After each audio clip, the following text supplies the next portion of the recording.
Big boss मराठीचा season संपत आलेला आहे आणि एक बिग बॉसच्या घरामध्ये खेळ चालू आहे.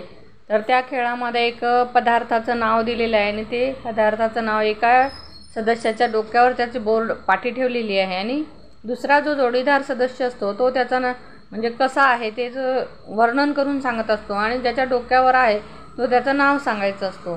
तर असा हा खेळ चालू आहे. म्हणजे प्रत्येकाची जोडी बनवलेली आहे खेळामध्ये. याच्यामध्ये आहे अंकिता आणि सूरजची जोडी.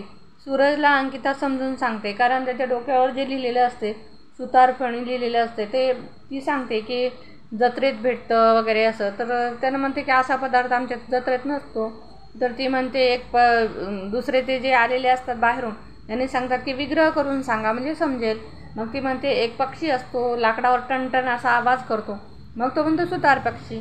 मग सुतार पक्षी म्हणल्याच्या नंतर मग म्हणतो आपण डोकं कशानं विचारतो.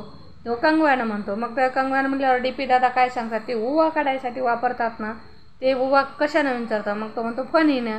मग अंकिता त्याला समजून सांगते सुतार पक्षीमधला फक्त सुरुवातीचा अक्षर घे सुतार आणि ते घे मग सुतार फणी असं.